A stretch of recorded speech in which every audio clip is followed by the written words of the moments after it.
बिस्मिल्लाहिर्रहमानिर्रहीम, अस्सलाम वालेकुम नाज़रीन, आप देख रहे हैं MR स्पोर्ट्स। नाज़रीन, न्यूजीलैंड के बाद अब पाकिस्तान को भारत से भी, इंडिया से भी बदतरीन शिकस्त का सामना करना पड़ा है। जितने भी साबिक क्रिकेटर्स हैं, साबिक कप्तान हैं और शायकीन क्रिकेट हैं, वो चीख के चैम्पियन ट्रॉफी के इस स्क्वाड के ऊपर तनकीद करते रहे और कहते रहे कि ये जो स्क्वाड आपकी तरफ से चैम्पियन ट्रॉफी के लिए फाइनल किया गया है, ये स्क्वाड किसी भी सूरत हमें चैंपियन ट्रॉफी नहीं जितवा सकता। तो चैंपियन ट्रॉफी जीतने की तो दूर की बात है, अभी चैंपियन ट्रॉफी के सफ़र का आगाज़ हुआ था।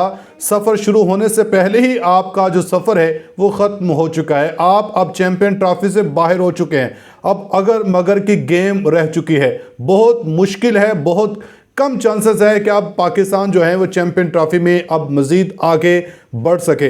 गुज़श्ता रोज़ जिस तरीके के साथ आप लोगों की जानब से कारकर्दगी दिखाई गई, बाबर आजम के हवाले से वसीम अकरम मुसलसल कहते रहे कि बाबर आजम को वन डाउन पे भेजा जाए। बाबर आजम किसी भी सूरत जो है वो ओपनर के लायक नहीं है। तो आप सब ने देखा कि जिस तरीके के साथ इन्होंने गुज़श्ता रोज़ के मैच में भी जो है वो कारकर्दगी दिखाई। फिर चीख के अहमद शहजाद, वसीम अकरम जैसे जो क्रिकेटर्स हैं वो कहते रहे कि जहां भारत दुबई जैसे स्टेडियम्स में भारत 4 स्पिनर्स के साथ ग्राउंड में उतर रहा है, आप सिर्फ 1 स्पिनर के साथ मैदान में जा रहे हैं। आप सब ने देखा कि गुज़श्ता रोज़ भारत के स्पिनर्स ने ही सबसे ज़्यादा विकेटें ली हैं और बहुत कम जो रन्स हैं वो पाकिस्तानी खिलाड़ियों को लेने दिए। 152 गेंदें इनकी तरफ से डॉट की गई हैं। इतने ज़्यादा डॉट गुज़श्ता रोज़ इन्होंने टुक टुक करके खेलते रहे। पूरी दुनिया में आप लोगों का जो नाम है एक शर्म से एक साहब का बदनाम हो चुका है। आप लोग चैंपियन ट्रॉफी के मेज़बान थे, आप लोगों को चाहिए था कि एक अच्छी और तगड़ी टीम सेलेक्ट करते, मगर यहाँ पे ऐसा लग रहा है कि मोहसिन नकवी साहब और हमारे जो हेड कोच हैं आकिब जावेद साहब, ये अपनी अना का मसला बनाए रखे। इनकी जिद जीत गई और पूरा जो पाकिस्तान है, पूरी कौम आज हार गई। गुज़श्ता रोज़ भारत के अंदर शादियाने बजाए गए। वो भारत जो पहले हमारे स्टेडियम्स को लेके मुसलसल तनकीद का निशाना बनाता रहा और आप लोगों ने 11 से 12 अरब रुपए अपने स्टेडियम्स के ऊपर लगा दिए स्टेडियम्स को रेनोवेशन करने के लिए। अगर थोड़ी सी मेहनत आप अपनी टीम की सिलेक्शन के ऊपर कर लेते ताकि आज हमें अच्छा दिन देखना पड़ता, ये इस तरह बदतरीन शिकस्त का सामना हमें ना करना पड़ता। तो गुज़श्ता रोज़ आप सब लोगों को पता है जिस तरीके के साथ टीम ने अपने 50 ओवर्स भी मुकम्मल नहीं किया। आप अंदाज़ा लगाएं इनका कि 50 ओवर्स तक ये नहीं खेल पाए। मुसलसल इनकी यही कारकर्दगी है कि अगर एक खिलाड़ी आउट होता है उसके बाद फिर इनकी जान निकल जाती है। इनमें हिम्मत नहीं होती कि ये पिच के ऊपर, क्रीज के ऊपर ठहर सकें। तो इस गुज़श्ता रोज़ की शिकस्त के बाद, बदतरीन शिकस्त के बाद, अब टीम के अंदर, टीम मैनेजमेंट में किस तरह की अखाड़ पिछाड़ किए जाने का फैसला लिया गया है, डिटेल से इनके ऊपर बात कर लेते हैं। आपसे गुजारिश है कि वीडियो को एंड तक क्लास में देखिएगा और अगर आप लोग ने अभी तक हमारे इस यूट्यूब चैनल को सब्सक्राइब नहीं किया तो सब्सक्राइब लाजमी कर लें, साथ में बेल आइकन को दबाएं ताकि हर नई आने वाली वीडियो आप तक आसानी से पहुँचती रहे। और आगे बढ़ने से पहले आपसे एक सवाल है, आप बताएं आपको क्या लगता है ये गुज़श्ता रोज़ जो भारत से हमें बदतरीन शिकस्त का सामना करना पड़ा है, इस शिकस्त का जिम्मेदार कौन है? आकिब जावेद साहब शिकस्त के जिम्मेदार हैं या जो चेयरमैन पीसीबी हैं मोहसिन नकवी? कमेंट सेक्शन में ज़्यादा से ज़्यादा आपने पार्टिसिपेट करना है। नाज़रीन, पाकिस्तान को गुज़श्ता रोज़ 242 रन के ऊपर पाकिस्तान की जो टीम है ये ढेर हो गई थी और 5 विकेटों के नुकसान के ऊपर जो भारत है, भारत ने पाकिस्तान को बदतरीन शिकस्त का जो है वो मुंह दिखाया था। चैंपियन ट्रॉफी के हाई वोल्टेज टाकरे में पाकिस्तान ने भारत के खिलाफ टॉस जीतकर पहले अपनी बैटिंग का फैसला किया था और पाकिस्तान ने भारत को जीत के लिए 242 रन दिए थे और 50 ओवर्स पे मुकम्मल नहीं कर पाई थी।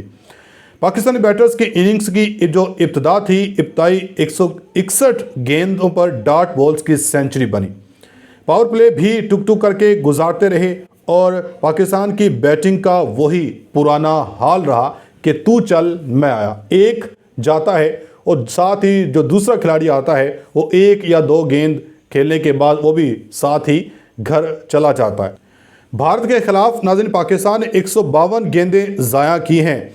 बाबर आजम 23 रन बनाकर चलते बने और इसके साथ इमामुल हक भी गैर ज़रूरी रन्स लेते हुए ये भी जो है अपनी विकेट गंवा बैठे।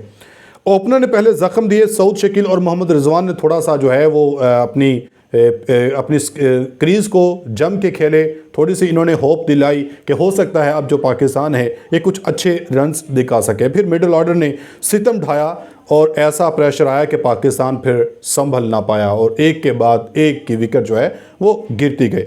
कप्तान मोहम्मद रिजवान 33 रन्स बना सकते, 33वें ओवर्स में कैच ड्रॉप हुआ और वो 34वें ओवर्स में ही क्लीन बोल्ड हो गया। एक ओवर में आपका कैच ड्रॉप हो रहा है, साथ ही फिर आप जो है दोबारा ऐसा मौका दे रहे हैं। फिर इसी तरह जो सऊद शकील हैं, इनका भी 34वें ओवर में कैच ड्रॉप होता है, फिर साथ ही वो 35वें ओवर्स में वो जो हैं वो पांड्या को अपनी विकेट थमा देते हैं।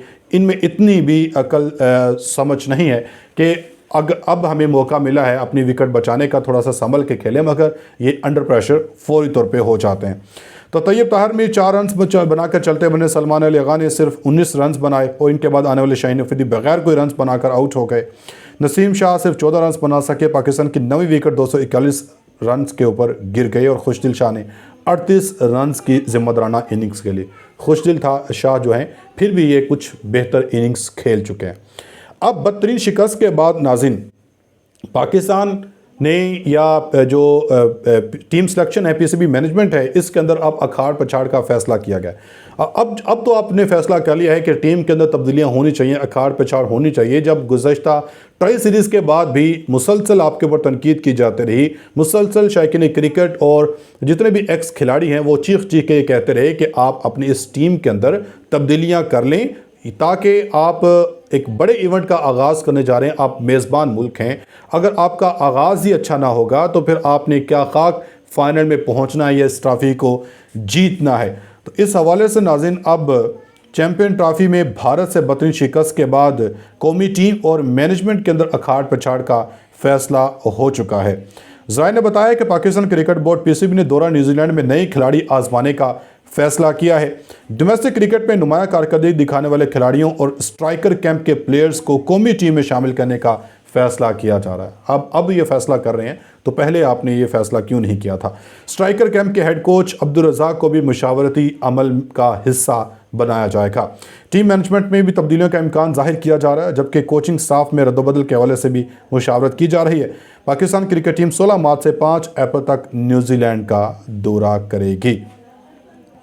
तो उधर दूसरी तरफ नाज़रीन, न्यूजीलैंड के खिलाफ शिकस्त और फिर भारत के हाथों 6 विकेटों से हार के बाद पाकिस्तान के लिए चैंपियन ट्रॉफी में आगे बढ़ने का अब जो फैसला है बड़ा मुश्किल हो चुका है। तो हम अब भी तकनीकी तौर पर ये मौका मौजूद है, लेकिन इसके लिए कई शरात का पूरा करना पाकिस्तान टीम के लिए बड़ा ज़रूरी है।